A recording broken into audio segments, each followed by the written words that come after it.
Hello students, welcome to India buddy. आप सभी का स्वागत है आपके अपने चैनल इंडिया बडी में। स्टूडेंट्स, कल महाराष्ट्र सीईटी का रिजल्ट लगा जो एमएसटी सीईटी का है। एंड आज कुछ बच्चे कंफ्यूज हैं कि उन्हें कॉलेज पे फोकस करना चाहिए कि ब्रांच पे फोकस करना चाहिए। मैं आपके सारे डाउट सॉल्व करूंगा कि आपको कॉलेज पे ज़्यादा फोकस होना चाहिए कि ब्रांच पे फोकस होना चाहिए, या ब्रांच पे है तो कौन सा ब्रांच लेना चाहिए। अगर आपके पास रिजर्वेशन या ईडब्ल्यूएस का कोटा है तो आप उसको कैसे यूज़ कर सकते हैं, कौन सा ऐसा ब्रांच है जिसमें सबसे ज़्यादा जॉब लगती है, या कौन सा ऐसा कॉलेज है जो सबसे ज़्यादा जॉब दे सकता है, वो सारी डिटेल्स हम इस वीडियो में देखने वाले हैं। तो चलिए आगे बढ़ते हैं। अब सबसे इंपॉर्टेंट चीज़ है 2020 का रिजल्ट लगा है, इसीलिए उससे सेंस में बात कर रहा हूं। अगर आप इस वीडियो को बाद में भी देख रहे हैं तभी भी आपको सारे इन्फॉर्मेशंस मिल जाएंगे। 2020 को यहाँ पे एज अ रेफरेंस लिया गया है।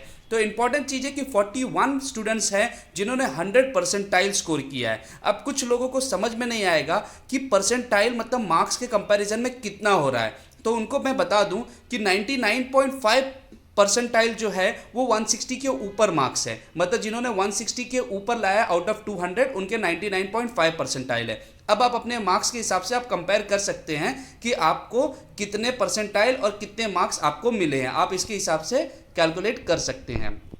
इंपॉर्टेंट चीज़ है कि रैंक बहुत ज़्यादा मैटर करता है कॉलेज के एडमिशन के लिए। अब वो रैंक क्या है उसके बारे में मैं आपको डिटेल दे रहा हूँ, और यहाँ पे आपको एक इजी डिटेल मिल जाएगा कि करीबन 99 से लेकर 90 रैंक तक जिनका आया है वो टॉप 19,000 लोगों में है। एंड आप देख सकते हैं कि आपको अपने अपने परसेंटाइल के हिसाब से आप रैंक कैलकुलेट कर सकते हैं। लेकिन अब एक इंपॉर्टेंट चीज़ आती है कि लोग कहते हैं कि कौन सा रैंक सबसे ज़्यादा इंपॉर्टेंट है या कितने रैंक तक एडमिशन मिल सकता है। तो उसका सोल्यूशन है कि अगर आप टॉप 40,000 रैंक में आते हैं जो करीबन 70 परसेंटाइल के आसपास आता है, मैं बोलूँगा उससे थोड़ा सा ऊपर रहेंगे तो आपके admissions private and government college में हो सकते हैं। लेकिन जो उसके नीचे है उनके थोड़े बहुत डाउटफुल है, या आपके एडमिशन होंगे तो आपको वो कॉलेज नहीं मिलेगा या वो ब्रांच नहीं मिलेगा जो आप चाहते थे।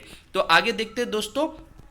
सबसे इंपॉर्टेंट चीज़ है कि ब्रांच इंपॉर्टेंट है कि कॉलेज इंपॉर्टेंट है। लेकिन मैं सबसे पहला इंपॉर्टेंट चीज़ बताता हूं कि जब कभी भी लोग एडमिशन लेते हैं उनका मेन एम होता है इंजीनियरिंग करने का, कि उनको आगे जॉब मिलनी चाहिए। मतलब प्लेसमेंट सबसे पहला रेफरेंस होता है और मेन एम होता है। तो मैं आपको यहाँ पे एक रेफरेंस के लिए मुंबई का एक टॉप कॉलेज का मैं एक आपको प्लेसमेंट के बारे में बताऊंगा और आपको एक बहुत अच्छा आइडिया लग जाएगा। वो कॉलेज है केजे सोमैया कॉलेज। ये बहुत फेमस कॉलेज है मुंबई में एंड इवन महाराष्ट्र में भी काफ़ी ज़्यादा फेमस है।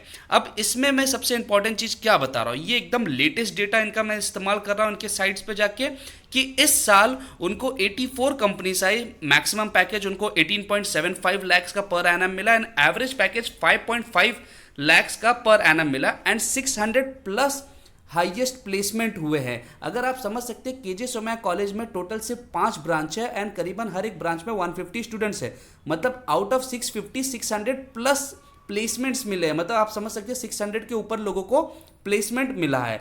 अब सबसे इंपॉर्टेंट चीज़ जो आती है वो आती है कि आपको ब्रांच पे फोकस करना है, कि मतलब अगर मैं कोई दूसरा कॉलेज ले लूँ जिसमें मुझे शायद मैकेनिकल मिल रहा है या मुझे केजे सोमैया में आईटी मिल रहा है, तो मैं किस में जाऊँ। क्या मैं मैकेनिकल पे फोकस करूँ जो एक आजकल कहा जाता है कि एक क्रीम ब्रांच की तरह चल रहा है, कि मैं आईटी पे फोकस करूं केजे सोमैया के, कि किसी अच्छे कॉलेज के लो ब्रांच पे जाऊं या किसी बुरे कॉलेज के हाई ब्रांच पे जाऊं। तो मैं आपको कहूंगा कि आप हमेशा कॉलेज पे फोकस करो। मैं ऐसा बोल रहा हूं क्यों, आपको अगले ही स्लाइड में मालूम पड़ जाएगा। अगर आप केजे सोमैया के एडमिशन के प्लेसमेंट के बारे में अगर आप देखते हैं तो ये 3 साल के डेटा और लेटेस्ट डेटा के हिसाब से मैं बता रहा हूं, तो आप देख सकते हैं कि जो प्लेसमेंट हुए वो किसी भी एक ब्रांच के नहीं हुए, सारे ब्रांच के मिक्स में प्लेसमेंट हो रहे हैं। ज़्यादातर कंप्यूटर एंड सीएस जो सीएस है एंड आईटी वाले उनको थोड़े ज़्यादा प्लेसमेंट्स के अगर आप नंबर देखेंगे है, लेकिन अगर आप देखेंगे कि सबको इक्विवेलेंट थोड़ा थोड़ा चांसेस मिला है। मतलब यहाँ पे सबसे इंपॉर्टेंट चीज़ आती है कि ब्रांच मैटर नहीं करता। अगर आप केजे सोमैया में मैकेनिकल पे भी हो और अगर आप केजे सोमैया में आईटी पे भी हो, तो जब कभी भी कोई कंपनीज आती है और जो सारे ब्रांच के लिए ओपन रखती है तो आपके पास इक्वल चांस हो जाता है। तो यहाँ पे एक इंपॉर्टेंट चीज़ ये भी आपको याद रखना है कि यहाँ पे आपको इक्वल चांस मिलेगा। जब कभी भी प्लेसमेंट होता है तो वो ब्रांच वाइज बहुत बहुत कम ही कंपनीज होती है जो ब्रांच वाइज प्लेसमेंट करती है, नहीं तो वो हमेशा ओपन रख देती है। तो सबसे इंपॉर्टेंट चीज़ है कि कॉलेज मैटर करता है कि जिसमें प्लेसमेंट आए। कभी कभी आपने कोई एक अच्छा ब्रांच ले लिया लेकिन कॉलेज का ग्रेड उतना अच्छा नहीं है, कंपनीज आ रही नहीं है, तो आपका जो फाइनल एम था प्लेसमेंट का वो आपको नहीं मिल पाएगा। इसलिए मैं चाहता हूं कि आप कॉलेज अच्छा लीजिए, ब्रांच कोई भी रहे वो चल जाएगा, क्योंकि प्लेसमेंट के टाइम वो चीज़ ओपन हो जाती है। अब कुछ लोग के दिमाग में आएगा कि अगर समझिए कि एक ही ब्रांच से या अलग अलग ब्रांच से सारे बच्चे उसको लिया जा रहा है तो वो जॉब कैसे करेंगे, उनकी पढ़ाई तो अलग रहेगी और उनका सिलेक्शन कैसे होगा। यहाँ पे अगर आप देखते हैं तो यहाँ पे कंप्यूटर्स एंड आईटी को थोड़ा प्रेफरेंस ज़्यादा मिल रहा है। तो आपको लगता होगा कि शायद अगर मैं मैकेनिकल लेता हूँ केजे सोमैया में या किसी भी कॉलेज में और उसमें कंपनी आती है आईटी की, तो मुझे ज़्यादा पढ़ाई करना पड़ेगा। इसका भी मैं आपको सोल्यूशन बताता हूँ। सबसे पहली चीज़ है कि आपको मैं ब्रांच का एक लिस्ट बताता हूँ कि कौन से ब्रांचेस में आपको हमेशा एडमिशन लेना चाहिए। Computer science and information technology, ये दो ब्रांच है जो एवरग्रीन है और आजकल बहुत ज़्यादा डिमांड में चल रहा है, क्योंकि आगे हर एक चीज़ डिजिटल होने जा रही है। केमिकल इंजीनियरिंग आप कर सकते हैं अगर आपको करना है, अगर आपकी कोई पीछे रेफरेंस है। मैंने बहुत लोगों को देखा कि जिनके मॉम डैड की केमिकल की इंडस्ट्रीज होती है और केमिकल इंजीनियरिंग कर लेते हैं। सिविल इंजीनियरिंग के लिए भी मैं सेम चीज़ कहना चाहता हूँ कि अगर आपके पास कोई बैकअप है या कोई ऐसा है कि जो आपको सपोर्ट कर सकता है, सिविल लाइन में पहले से है, तब आपको सिविल इंजीनियरिंग करना चाहिए। मैकेनिकल एवरग्रीन है, इलेक्ट्रिकल जो है या आपका इलेक्ट्रॉनिक्स वाले पार्ट है, ये सब एवरग्रीन है, बट मैक्सिमम मैंने जो लोगों को देखा है काम, वो बाद में भी आईटी कंपनीज में ही काम करते हैं।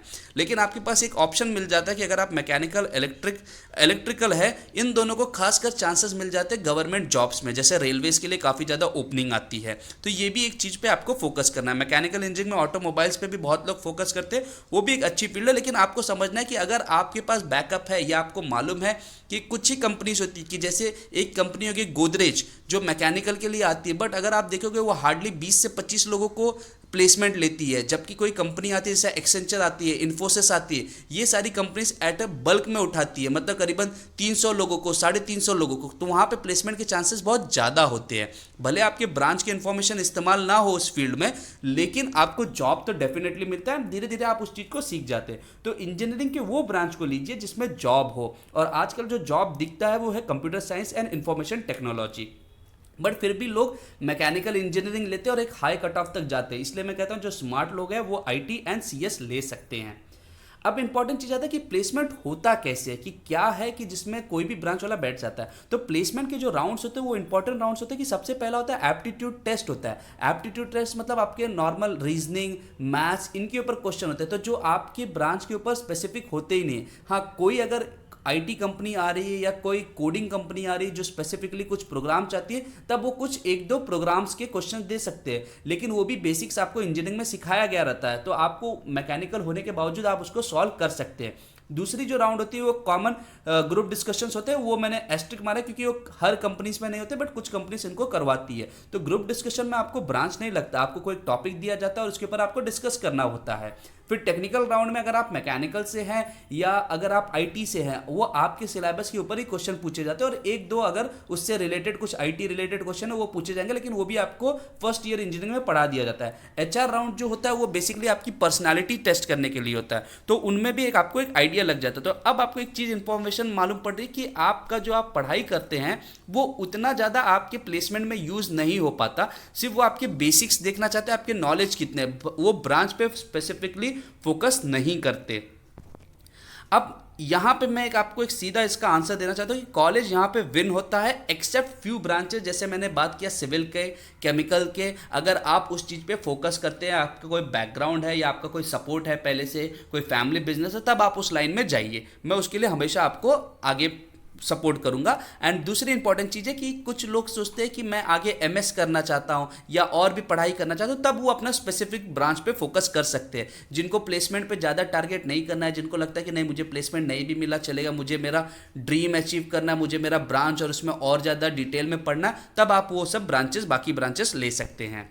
अब बात करते हैं कि एडमिशन की चीज़ों के बारे में। एडमिशन में अगर आपको मालूम होगा, मैं महाराष्ट्र स्पेसिफिक बात कर रहा हूं, तो आपको दो प्रकार के कॉलेजेस मिलेंगे। मैं गवर्नमेंट कॉलेजेस को छोड़ दे रहा हूं, एक माइनॉरिटी कॉलेज मिलेंगे, एक नॉन माइनॉरिटीज मिलेंगे। तो जो नॉन माइनॉरिटीज कॉलेज होते हैं उसमें स्पेसिफिक ये होता है कि एक पर्टिकुलर सेक्शन ऑफ रिलीजन, जैसे केजे सोमैया जो है वो गुजराती माइनॉरिटी कॉलेज है, आपको वैसे साबू सिद्दीक कॉलेज मिलेंगे जो मुस्लिम माइनॉरिटीज पे के स्पेसिफिक में रहता है। तो मतलब वहाँ पे होता क्या कि जो 50% सीट्स रहेंगी वो मुस्लिम्स के लिए रिजर्व हो जाएगी साबू सिद्दी में, केजे सोमैया में वो 50% सीट्स जो होंगी वो बेसिकली गुजराती उसके लिए रिजर्व हो जाएगी।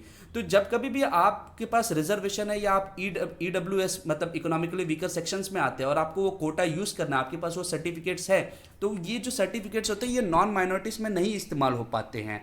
तो आपको जो नॉन माइनॉरिटीज कॉलेज में उसमें इस्तेमाल होते हैं, माफ कीजिए, माइनॉरिटी कॉलेज में नहीं इस्तेमाल हो सकते। तो अब किसी का क्वेश्चन आएगा कि अगर मैं ओबीसी हूं या मैं एससी हूं और मुझे किसी कॉलेज में एडमिशन लेना है जिसमें माइनॉरिटी है, तो आपका एडमिशन मेरिट के बेस पे ही होगा, लेकिन आपके फीस में डिडक्शन होगा। लेकिन अगर कोई कॉलेज, जैसे आप बात करते हैं कि मुंबई में कॉलेज है, दत्ता मेघे कॉलेज है, अब वहां पे कोई माइनॉरिटीज नहीं है, तो वहां पे जो एडमिशन होंगे वो रिजर्वेशन के बेस पे होते हैं कि 50% सीट्स रिजर्व्ड होती है एज पर जो हमारे कॉन्स्टिट्यूशन के हिसाब से, और बाकी जो होगी वो ओपन होगी। तो वहां पे आप रिजर्वेशन इस्तेमाल कर सकते हैं। तो इसलिए मैं कह रहा हूं अगर आपके पास रिजर्वेशन है या ईडब्ल्यूएस का आपके पास कोई सर्टिफिकेट है तो आप ध्यान दीजिए कि आप नॉन माइनॉरिटी कॉलेज के ऊपर ही प्रिफर कीजिए। अगर किसी को जानना है कि केजे सोमैया का ये सारे डेटास कहाँ से आए तो ये लिंक मैंने रख दिया और यही लिंक मैं डिस्क्रिप्शन में भी रखने वाला हूँ। सो दोस्तों, thank you very much for watching India buddy. अगर आपको कोई भी डाउट है एडमिशन रिलेटेड या बाकी कोई भी चीज़ के लिए, आप मुझे कमेंट कर सकते हैं, डेफिनेटली आपको उसका आंसर मिलेगा। So thank you very much for watching India buddy. जय हिंद।